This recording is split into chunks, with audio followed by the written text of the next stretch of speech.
Mais si Dieu se tait et que tu ressens une ascension dans ta vie et que Dieu se tait pendant cette ascension, cela signifie qu'il veut que tu passes à un nouveau niveau.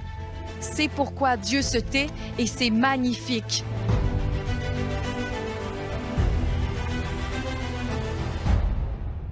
Le sujet du sermon d'aujourd'hui, pourquoi Dieu se tait? Posons-nous cette question et que chacun se pose cette question.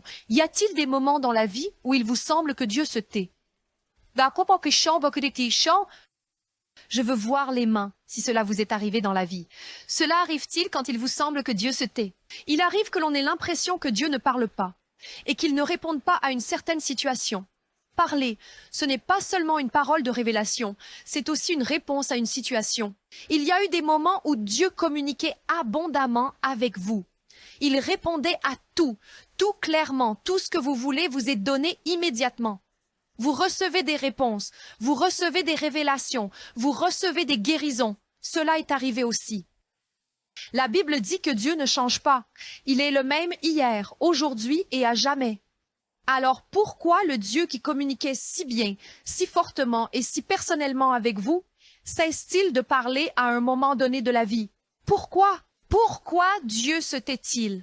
Je pense que chaque chrétien s'est demandé au moins une fois dans la vie pourquoi Dieu se tait. Et, bien sûr, la première chose que nous commençons à faire, nous commençons à penser, peut-être que Dieu ne m'aime pas? Voilà le pasteur. Le pasteur. Il aime, voilà, il aime sœur Inessa, parce qu'avec elle, il parle, il lui montre des choses, des visions, des rêves. Elle voit, et lui voit, et tout le monde voit, sauf moi. Dieu ne m'aime pas, il ne m'aime pas, donc il se tait. Eh bien, pour moi, c'est la définition la plus drôle de pourquoi Dieu se tait.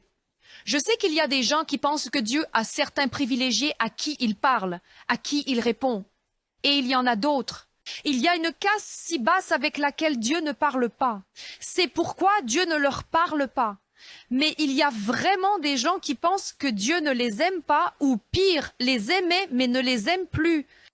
C'est encore plus drôle. Mais je ne me moque pas, mais c'est vraiment drôle parce que c'est une position très enfantine de penser que Dieu peut cesser de t'aimer. C'est la même chose qu'un enfant de 2 ans. Qui va déjà sur le pot, fait accidentellement dans son pantalon et pense « Ça y est, maman ne m'aime plus. » Ah, maman rit et pense « Comment peut-on te ne plus aimer? Même si voilà rien, je te laverai encore une fois. » Nous ne pouvons pas cesser d'aimer notre enfant. Nous ne pouvons pas. Nous n'avons pas cette capacité. Le diable lui-même devrait intervenir pour qu'une mère ait un problème psychologique, spirituel, pour qu'elle puisse cesser d'aimer son enfant, quel qu'il soit.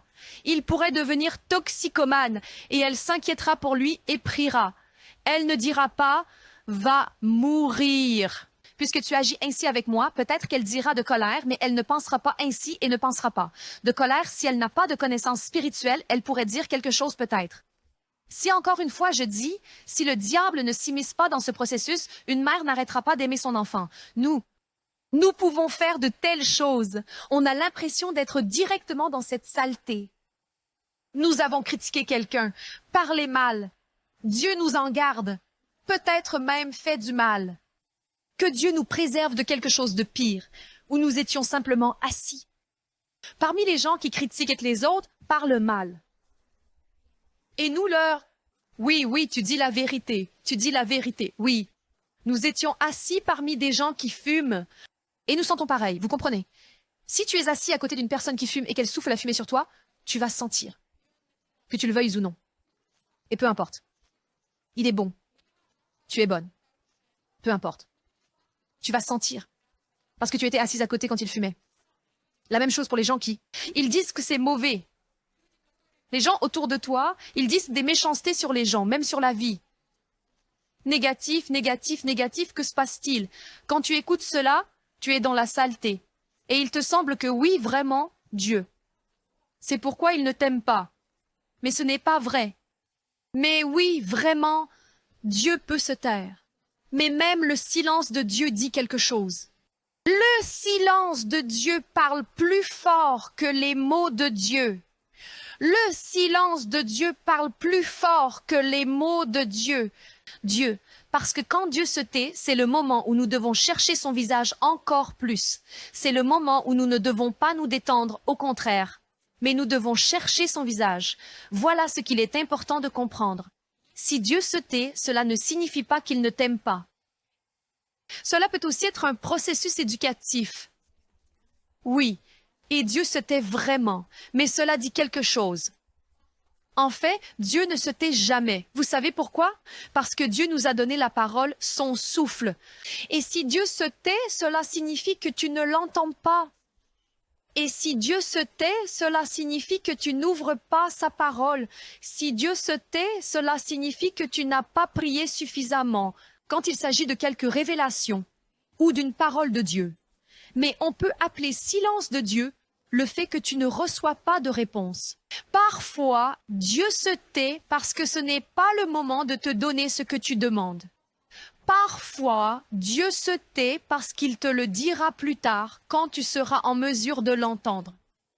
Vous comprenez que Dieu ne parlera pas à celui qui n'écoute pas? Parce que dans la Bible, il est dit qu'il y a des gens qui, en écoutant, n'entendent pas et en regardant, ne voient pas. C'est pourquoi Jésus leur parlait en parabole. Et ils n'entendent toujours pas. Ils ne sont toujours pas capables d'entendre.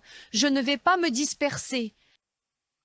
Je ne vais pas gaspiller mes mots. Nous ne parlerons pas à une personne qui ne nous entend pas, n'est-ce pas? Mais si moi, c'est toi. Seuls ceux qui ne comprennent absolument rien, qui n'ont pas cette compréhension, qui ne ressentent pas les gens, sont des personnes inadéquates. Ils, voyant qu'on ne les entend pas, continueront à parler, parler, parler, parler. Mais personne ne parle à celui qui ne l'entend pas. Mais entendre, ce n'est pas seulement que quelqu'un reste silencieux en ta présence. Une personne peut-être reste silencieuse, mais elle ne t'entend pas. Quelque part dans le processus, elle bâille, regarde ailleurs, s'échappe quelque part. Et tu comprends que cette personne ne m'écoute pas. Pour une raison ou une autre, peu importe. Mais aucun individu raisonnable ne veut continuer une telle conversation, car cela n'a pas de sens. Comment pensez-vous, Dieu ne le sait-il pas? Dieu ne sait-il pas si tu es capable de l'entendre ou non?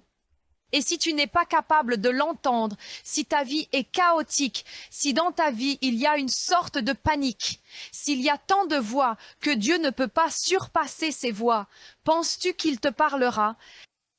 Peut-être qu'il parle, mais tu ne l'entends pas. Donc, le fait que Dieu se taise ne signifie pas forcément que Dieu ne parle pas. Cela peut signifier que tu n'entends pas Dieu. Parce qu'il y a beaucoup de chaos dans ta vie. Mais cela ne signifie en aucun cas que Dieu ne t'aime pas. Cela ne signifie en aucun cas que Dieu a des privilégiés. Non, non, mais Dieu a des gens qui sont entraînés spirituellement à l'entendre. Oui. Et ce n'est pas parce que Dieu leur a donné ce privilège, mais parce qu'ils ont eux-mêmes décidé de suivre Dieu et de l'entendre. Parce qu'ils ont donné leur vie à Dieu. Et ils ont décidé que dans chaque situation, ils agiront selon ce que dit Dieu. C'est pourquoi ces gens entendent plus souvent la voix de Dieu. Pourquoi Dieu se tait-il encore? Dieu se tait quand il t'a dit quelque chose et que tu ne fais pas. Puis tu pries. Tu dis, Seigneur, pourquoi tu ne me donnes pas plus de paroles? Pourquoi tu ne me parles pas? Pourquoi tu ne communiques pas avec moi? Peut-être simplement regarder tout ce qui a été dit et n'a pas été fait. Peut-être que tu n'as pas été fidèle dans les petites choses qu'il a demandées. Peut-être que tu as promis à Dieu de prier chaque jour, de lire la Bible, d'aller à l'église, de faire ceci ou cela, de servir dans quelque chose, et ainsi de suite. Et puis, tu n'as pas tenu ta parole. Et pourquoi es-tu surpris que Dieu ne te dise plus rien? Récemment, j'ai demandé à quelqu'un de faire quelque chose et il ne l'a pas fait. Bien sûr, je n'ai pas été vexée, pas du tout. J'ai tout compris. Mais savez-vous quoi? Je ne demanderai plus jamais à cette personne de le faire. Est-ce juste ou non? Dites-moi. Si je demande à quelqu'un de faire quelque chose, sachant qu'il pourrait y avoir une possibilité et qu'elle ne l'a pas fait, est-ce que je demanderai la même chose? Même si je ne suis pas offensée, je vais voir celle, n'est-ce pas, qui le fait? Je vais voir celui qui le fera. C'est une réaction normale ou anormale? Réaction normale. Si une personne ne fait pas ce que tu demandes, et tu penses que Dieu va directement lancer des mots, n'est-ce pas? Des commandements. Il fera cela à chaque fois. Bien sûr, il est Dieu, il peut tout faire. S'il veut, il le fera. Mais très souvent dans nos vies, Dieu se tait parce que nous n'avons pas fait ce qui nous a été dit. Et il ne s'agit pas d'enfants spirituels, car il y a des personnes à un tel niveau que cela leur passe. Parce qu'ils ne sont pas encore à ce niveau spirituel, à cette compréhension. Ils n'ont même pas tout à fait compris ce que Dieu veut, ce qu'il faut faire ici ou là. Il existe une étape enfantine du christianisme, mais il y a une étape où Dieu te prend au sérieux et tu dois t'en réjouir. Si Dieu te prend au sérieux et il dit « Si je t'ai dit une fois et que tu ne fais pas, je ne te dirai pas un deuxième mot », cela signifie qu'il te prend au sérieux. Et gloire à lui pour cela. Seulement aux petits-enfants, tu dis « range tes jouets, range tes jouets, range tes jouets, range tes jouets, range tes jouets, range tes jouets ».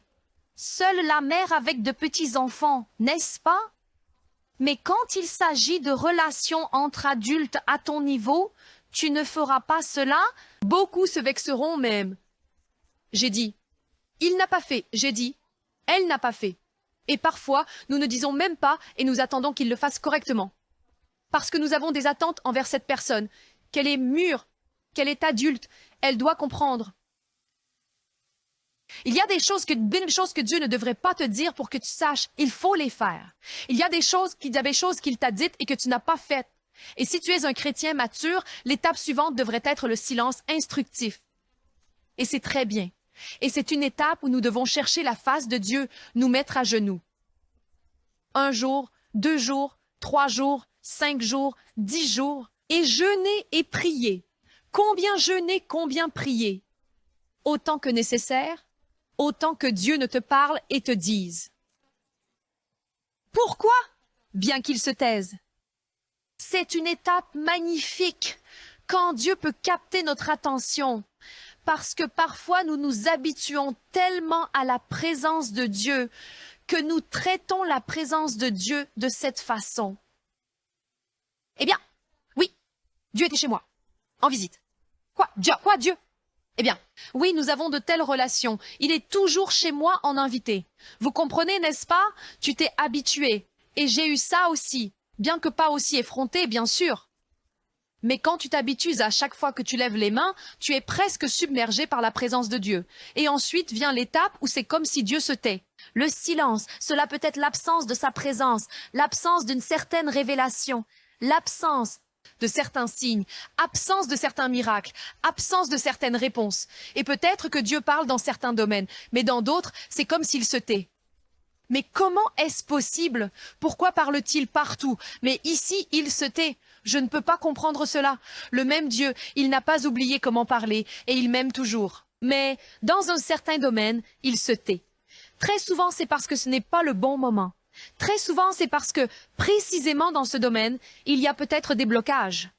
Précisément dans ce domaine, tu as peut-être tes propres plans. Par exemple, une fois, une sœur est venue à moi avec une mauvaise nouvelle.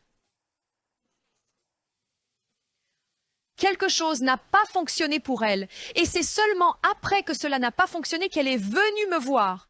Avant cela, j'ai appris qu'elle voulait faire quelque chose, et j'étais contre ce qu'elle voulait faire. Je voyais qu'il n'y avait pas de volonté de Dieu pour cela, mais elle ne m'a pas demandé. Je ne vais pas m'immiscer dans la vie de qui que ce soit, ni imposer mes cadres et mesures spirituelles. Ce qu'il faut faire, ce qu'il ne faut pas faire, ce qui est juste. Si elle était venue me voir et m'avait demandé « Qu'en penses-tu? Faut-il le faire ou non? Faut-il y aller ou ?» Alors, j'aurais exprimé ma position et tu devrais traiter les autres de la même manière. Si tu veux que je conseille, tu dois. Approche à l'avance, pas après avoir acheté le billet. Tu viens et dis « Qu'en penses-tu » Je dis « Je bénis ». Eh bien, que dire? Déjà quoi? Tu as acheté les billets? Je maudis ton chemin? Non, bien sûr, je bénis. Ensuite, tout s'est passé comme cela s'est passé. C'est-à-dire que cela n'a pas fonctionné. Tout s'est mal passé. Et j'avais des remords. Pourquoi ne l'as-tu pas arrêté? Et puis, j'ai commencé à analyser cette situation. Arrêter quoi? Le processus est irréversible. La personne m'a simplement informé de ses plans sans rien demander. Qui suis-je et pourquoi devrais-je arrêter les plans de quelqu'un? Même le père n'a pas arrêté son fils, sachant que c'était un mauvais plan. C'est autre chose quand le fils vient et dit « Père, voici mes projets. » Et penses-tu, Moïse, le père dirait « Mon fils, ce n'est pas correct. Tout ce qui est à moi est à toi. » Pourquoi veux-tu aller quelque part, te séparer de moi, de ton frère, surtout que tu n'es même pas encore marié? Pourquoi partir ainsi tout seul? Ici, il y a des serviteurs, ici, il y a tout. Cet argent, il va bientôt s'épuiser. Mais, même le père n'a rien dit. Vous savez pourquoi? Parce qu'il a déjà pris sa décision. Dieu agit ainsi avec nous lorsque vous prenez une décision. Très souvent, Dieu n'intervient pas et il se tait dans ce domaine. Pourquoi? Parce que tu ne fais que le tenir informé. Dieu bon, tu es Dieu en quelque sorte. Oui, je veux te tenir informé. Quoi? Voilà. Et Dieu dit, va en paix ou sans paix, vas-y. Bien sûr, Dieu est Dieu et il peut arrêter qui il veut. Mais maintenant, je parle de ce qui se passe généralement. Très souvent, il ne va pas intervenir dans tes plans parce qu'ils sont les tiens. Donc, tu as décidé et tu as l'intention et tu as décidé de le faire. Tu n'as pas demandé à Dieu. Ça arrive quand un homme cherche une femme ou une femme cherche, une jeune fille cherche un mari. Trouver, c'est bon. Ça te plaît, hein, là-bas, et même si ça ne plaît pas, peu importe. Dieu, Dieu, tais-toi, tais-toi. Et ensuite, voici Dieu, je la veux. Tu vas approuver? Tu vas approuver? Tu vas approuver? Tu vas approuver? Fais attention avec moi. Tu vas approuver? Allez en paix. Je me tais, je me tais. Ensuite, ils disent, comment cela s'est-il produit? Eh bien, c'est parce que tu n'as pas demandé à Dieu. Alors, ne t'étonne pas si quelque chose n'a pas marché. Et tu retournes, comme cette sœur, retourne vers celui qui aurait pu te conseiller et tu penses, et pourquoi tu te taisais? Mais tu m'as demandé? Ah, tu ne m'as pas demandé? Quand j'avais ces remords, comme si j'étais coupable de ne pas avoir arrêté. Mais j'ai compris qu'elle ne m'aurait pas écouté d'abord. Deuxièmement, tout est déjà fait. Et tout est acheté, et tout est fait. Et personne ne te demande. Alors pars en paix. Je bénis pour que tout se passe bien. Puisque tu as choisi cela, ce chemin. Je bénis pour que tout aille bien sur ce chemin. Comprenez-vous ce que je veux dire? Parfois, nous prenons des décisions, faisons quelque chose dans notre vie, mettons Dieu au courant, et puis nous sommes vexés contre Dieu. Nous sommes fâchés que quelque chose n'ait pas fonctionné ou que nous ayons attendu très longtemps. Parce que sur ce chemin, nous faisions tout à notre manière. Cela arrive aussi. Chers frères et sœurs, tout ce que je dis, ne soyez pas rigides. D'accord? Mais sachez que Dieu a toujours des exceptions. Dieu peut tout faire comme il le souhaite. Vous ne pensez pas que c'est des mathématiques? 2 plus 2 font 4 et pas autrement. Non! Donc, tout ce que je dis, c'est principalement et très souvent. Et c'est la compréhension fondamentale, la connaissance spirituelle qu'il faut savoir. Mais tout est possible. C'est pourquoi il faut développer les relations avec le Saint-Esprit pour comprendre ce qui se passe exactement dans ta vie. Mais ce qui m'est demandé, c'est de transmettre la parole. Qu'est-ce qui peut être? Pourquoi Dieu se tait-il? Tout d'abord, je le répète, ce n'est en aucun cas parce que Dieu ne t'aime pas ou que tu es pire que quelqu'un d'autre. En aucun cas.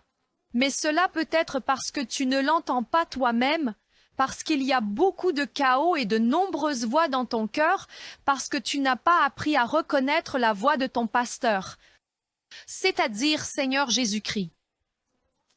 La parole de Dieu dit, « Mes brebis entendent ma voix, mes brebis entendent ma voix. » C'est un commandement. Si tu appartiens au Seigneur, alors tu entends sa voix, n'est-ce pas?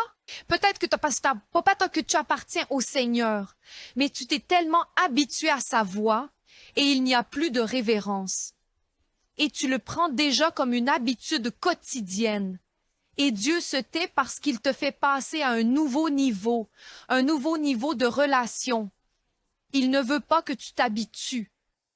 Tu es déjà tellement habitué à ne plus manquer à Dieu, à sa présence. Tu es tellement Tu le ressentais constamment à une certaine période de ta vie, que pour toi, c'est « Ah, Dieu me parle ». Et ce n'est pas correct. Et Dieu ne veut pas que ses enfants deviennent arrogants. Et Dieu ne veut pas que ses enfants aient cette attitude sur le chemin de la croissance spirituelle. Et oui, Dieu peut se taire. Il se tait pour que tu le cherches. Il se tait pour que tu te rapproches de lui. Il se tait pour que tu fasses un pas de plus vers lui, pour qu'il puisse en faire des milliers. Il se tait pour que tu le connaisses plus, pour que tu le connaisses encore plus profondément. C'est pourquoi il se tait. Son silence dit quelque chose. Mais en aucun cas que cela signifie qu'il ne t'aime pas. Son silence peut être une éducation, notamment parce que tu ne fais pas ce qu'il t'a déjà dit et il ne te dit pas plus. Eh bien, dis-moi plus, dis-moi plus. Mais comment? Où aller ensuite? Attends, tu n'as pas encore passé la première classe et tu veux aller plus loin. Encore peut-être, quand il y a des péchés et que les péchés endurcissent le cœur, c'est très important à comprendre. Quand Dieu se tait, il faut s'examiner et comprendre s'il n'y a pas de péché qui se dresse entre toi et Dieu. C'est aussi très important à comprendre. Voici, tu viens et pèches ouvertement, en comprenant consciemment. Puis tu viens et tu dis, Dieu, pourquoi tu te tais? Et Dieu te dit, je me tais. Et vous, saviez-vous que Dieu n'est absolument pas obligé de parler avec nous? Avez-vous déjà pensé à cela? Il dit, bon, c'est que nous n'avons absolument pas le droit d'exiger de Dieu qu'il nous parle. Nous pouvons demander, nous pouvons supplier, nous pouvons demander encore une fois, mais nous ne pouvons pas exiger. Pourquoi te tais-tu? Il me semble que simplement cette phrase « Pourquoi tu te tais ?» Eh bien, tout dépend du ton avec lequel tu le dis. Pourquoi tu te tais? Ou Seigneur, pourquoi te tais-tu, n'est-ce pas? De ce qui est dans ton cœur quand tu veux vraiment comprendre, Seigneur, pourquoi te tais-tu? Peut-être y a-t-il des péchés dans ma vie qui endurcissent mon cœur? Oui, les péchés endurcissent le cœur. Quand une personne pêche consciemment, son cœur s'endurcit et elle n'est pas capable d'entendre Dieu. Et ce n'est pas parce que Dieu se tait, mais parce que tu n'es pas en mesure d'entendre Dieu. C'est pourquoi Dieu se tait. C'est probablement la chose la plus importante à laquelle nous devons réfléchir. Parce que d'accord, cela éduque, d'accord, il y a du chaos. Tout cela est bien sûr mauvais, mais pas autant. Mais c'est une autre chose quand je pêche et attends quelque chose de Dieu. Vous savez que Dieu agit dans un esprit d'amour et de paix. Mais quand tu es rempli d'amertume, quand tu es rempli de haine, quand tu es rempli de chaos, du temps de ce monde, il est très difficile pour Dieu de te toucher. Et oui, Dieu se tait parce que tu n'es pas en mesure de l'entendre. Et pas seulement parce que tu as pris certaines décisions, mais parce qu'il y a le péché qui endurcit ton cœur et tu n'entends pas Dieu. Et ce Dieu qui parlait avec toi est silencieux dans ta vie. Je veux que chacun de vous aujourd'hui fasse un bilan de sa vie et comprenne où il se trouve exactement. Et si Dieu se tait, pourquoi se tait-il? Peut-être y a-t-il des péchés. Peut-être parce que quelque chose a été fait, pas fait de ce que Dieu a dit. Ou peut-être parce que tu es devenu arrogant. Et il te semblait que voilà, je suis si cool, je ressens Dieu, alors que ceux-ci ne le ressentent pas. Vous savez, c'est une maladie des nouveaux convertis. Quand les gens se repentent ou se repentent à nouveau. Quand, vous savez, ils se sont éloignés, reviennent, se repentent à nouveau. Cela arrive aussi. Et c'est encore plus fort, vous savez, encore plus intense. Et voilà, Dieu leur parle. Parfois, en les écoutant, tu te dis, Seigneur, en quoi suis-je pire? Dois-je pécher, m'en éloigner, revenir pour que tu communiques avec moi de la même manière, Seigneur? Mais comment ça se fait? Pourquoi tu leur parles autant? Pourquoi tant de miracles? Et là tu étais, et là tu étais. Et pourquoi pas autant avec moi? C'est quand? Un enfant spirituel. Et il est censé changer la couche.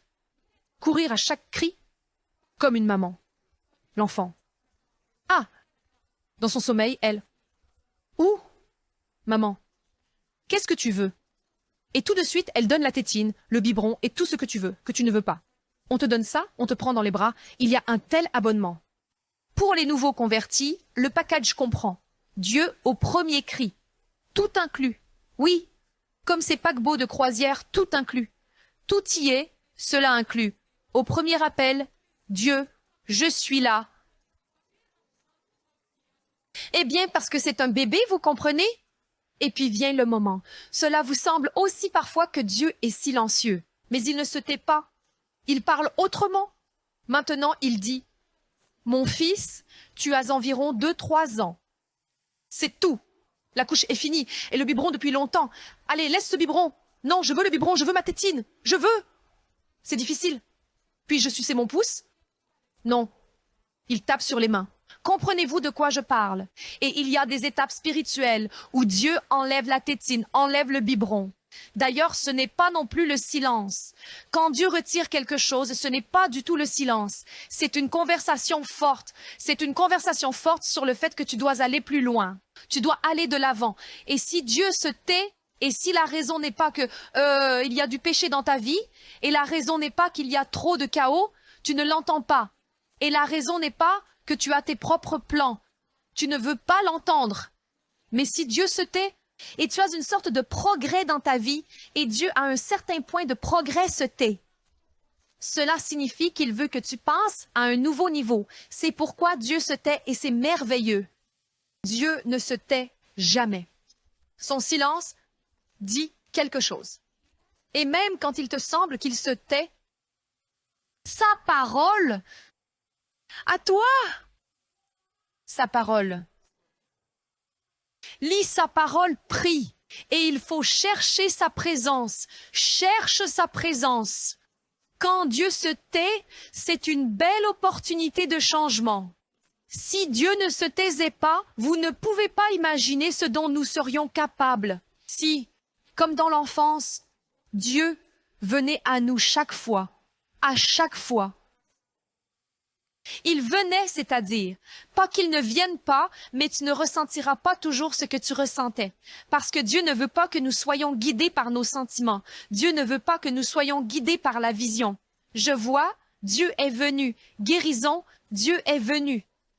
Pas guéri, Dieu n'est pas là. Où es-tu, Dieu? Si tu existes, Dieu ne veut pas que nous soyons ainsi. Cela fait 15 ans que je n'ai pas fait une telle prière. Mais il fut un temps dans ma vie où je me permettais aussi de prier ainsi. Si tu es là, oh, honteux, non? Oh, quelle honte! Je m'en souviens maintenant. Horriblement honteux. Comment peut-on, Dieu, si tu es là, si tu es? Bien sûr, même si je suis silencieux, je suis ici. Vous souvenez-vous quand les disciples étaient dans le bateau et qu'une tempête a commencé? Jésus dormait paisiblement. Calmez-vous. Même un ouragan, une tempête, ça lui est égal. Il dort. Imaginez que cela ne le réveille même pas.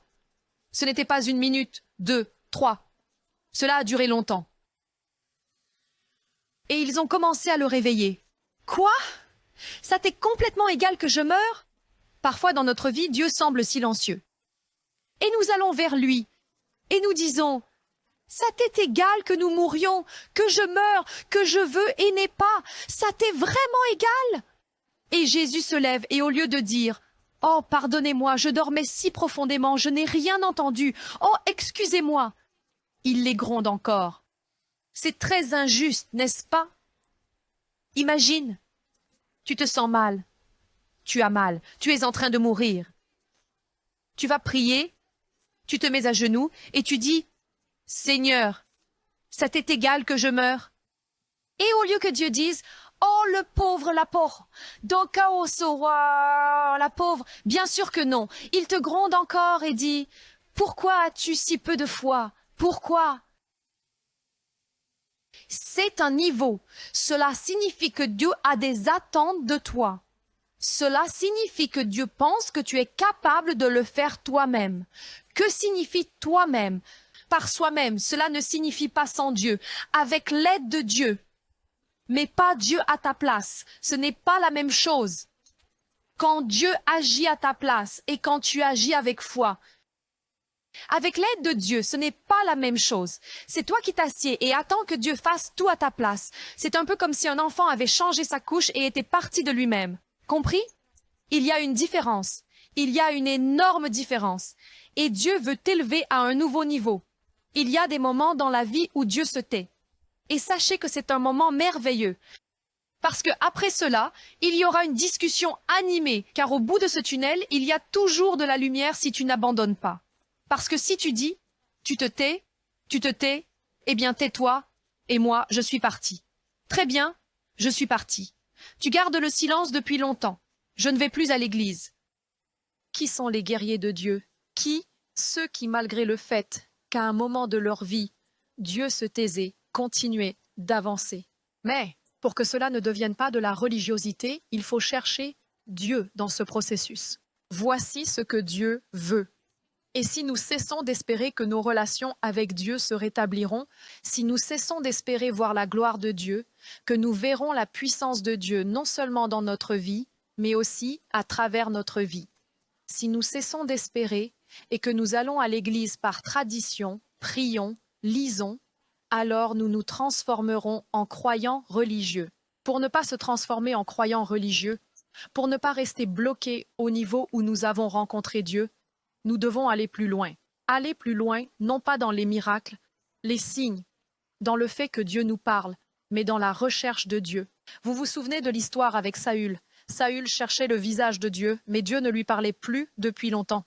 Pourquoi ne parlait-il pas? Parce qu'il ne faisait pas ce qui avait été dit. Il agissait mal et endurcissait son cœur devant Dieu. Et Dieu ne lui parlait pas, il ne parlait pas tiré, il n'entendait pas. Peu importe, il n'était pas capable d'entendre. C'est pourquoi Dieu ne parlait pas. Et Saül interroge une voyante. C'est-à-dire connaissant Dieu, sachant qu'il a lui-même exterminé tout le monde, et personne ne devait deviner, il a lui-même exterminé tout le monde. Maintenant, il en trouve une qui est restée pour questionner. Et à la fin, nous paraphrasons et lisons comment Dieu dit, parce que Saül n'a pas cherché mon visage. Et là, quelque chose ne colle pas. Il semble qu'il cherchait, qu'il demandait, mais Dieu ne répondait pas. Et là, Dieu dit, il n'a pas cherché mon visage. Cela vous dit quelque chose? Cela indique que lorsque Dieu se tait, cela ne nous donne pas le droit d'aller voir des voyants. Et pas seulement en ce qui concerne les voyants. Va dans le monde. Chercher des réponses dans le monde. Chercher des réponses dans ses propres voies quelconques. Non. Même si Dieu se tait, il veut que nous continuions à chercher son visage. Et il reproche à Saül de ne pas avoir cherché son visage, alors que Saül cherchait et que Dieu se taisait. Dieu se taisait. Cependant, Dieu lui reproche. Si Dieu se tait, cela ne signifie pas que tu dois aller chez les voyants. Autrement dit, retourner là d'où tu es venu dans le monde, revenir à ton état charnel, parce que cela fait longtemps que Dieu ne me parle pas. Parce que ceci, cela et encore autre chose. Non. Quand même, à la fin, Dieu dira, tu ne m'as pas consulté, tu n'as pas cherché mon visage. Chercher le visage de Dieu, ce n'est pas la même chose que simplement prier. Chercher le visage de Dieu, c'est bien plus et plus profond. Par exemple, je vois ma sœur, correct? Elle est assise, je la vois. Correct. Et quand je suis arrivée en ville et je cherche ma sœur, je ne sais pas où elle est, je cherche. Combien d'efforts faut-il pour la trouver? Ce n'est pas la même chose. Comme la sœur est assise, je communique avec elle.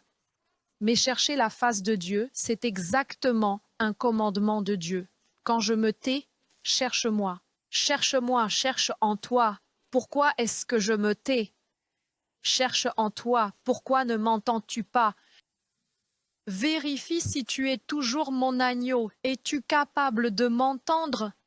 N'y a-t-il pas de péché qui endurcisse ton cœur? À quel niveau es-tu? Ne veux-je pas te lever? Cherche. Et malgré tout, continue de me chercher. Vous vous souvenez de cet exemple? Je vois ma sœur, je communique avec elle, c'est la prière. Gloire à Dieu. Mais chercher? Je suis venue en ville, je suis arrivée dans une certaine ville, j'ai atterri dans cette ville. Je ne sais pas où ma sœur habite, mais je sais qu'elle est dans cette ville. Je la cherche. Voyez-vous quel travail colossal, parfois? Pourquoi Dieu permet-il cela? Pourquoi ne peut-il pas faire cela facilement? Parce qu'il y a des muscles spirituels que nous devons renforcer. Si nous ne renforçons pas nos muscles spirituels, nous serons faibles spirituellement. Chercher le visage de Dieu, c'est renforcer ses muscles spirituels. C'est une question de croissance spirituelle. Précieux. Pourquoi Dieu se tait-il? Faites un examen de votre vie, vous verrez pourquoi Dieu se tait. J'espère vraiment que si Dieu se tait dans votre vie, c'est seulement parce qu'il veut vous élever à un nouveau niveau. Parce qu'il veut tester notre fidélité. Notre fidélité et notre croissance spirituelle ne sont pas déterminées par ce que Dieu t'a dit. Tu as entendu, il a donné, tu as pris. Tout ce que tu as voulu, tu as reçu. La fidélité, c'est justement lorsque tu ne vois pas. La fidélité, c'est justement lorsque tu ne reçois pas. C'est à propos de la fidélité. Et la fidélité est une arme spirituelle. Et Dieu qui t'élève, il veut que tu aies un nouveau niveau de fidélité. Thomas dit, « Tu as vu, donc tu as cru. Mais bienheureux ceux qui croient sans voir. » Autrement dit, si aujourd'hui, sans voir les réponses, tu crois Dieu, Dieu lui-même dit, Jésus-Christ dit, « Heureux es-tu. » Voilà le bonheur. Donc, si aujourd'hui Dieu ne te parle pas, ou tu n'entends pas, pas du tout, ni à travers les sermons, ni à travers la parole, tout d'abord, examine-toi toi-même, tout d'abord. Regarde, pourquoi n'entends-tu pas? Peut-être es-tu trop rempli de ce monde, d'informations, de toutes sortes de YouTube, Instagram, de films en tout genre. Comment Dieu te parlera-t-il au milieu de tout ce chaos et ce bruit? Ou avec tes propres décisions que tu connais déjà toi-même? Je m'en sortirai sans toi. Si tu t'en sors, alors fais-le. Et ensuite, ne viens pas demander à Dieu pourquoi cela s'est si mal passé. Examine-toi, pénètre en toi, vois-toi. Peut-être que Dieu te fait passer à un nouveau niveau. Je veux vraiment, vraiment croire que Dieu nous fait passer à un nouveau niveau. Parce qu'à ce nouveau niveau, ce sera beaucoup plus génial.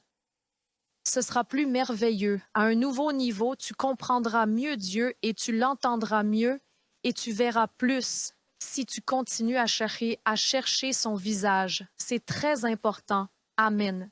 Nous remercions tous ceux qui soutiennent le ministère et la mission de Ognesian International Ministries. Grâce à votre aide, nous pouvons répandre l'Évangile à travers le monde et offrir l'espoir d'un avenir meilleur à des milliers d'enfants en Amérique du Sud. Si vous souhaitez également faire partie de cette mission, cliquez sur le bouton « Merci ». Vous trouverez d'autres moyens de soutien financier dans la description sous cette vidéo. Merci à vous. Que Dieu vous bénisse abondamment.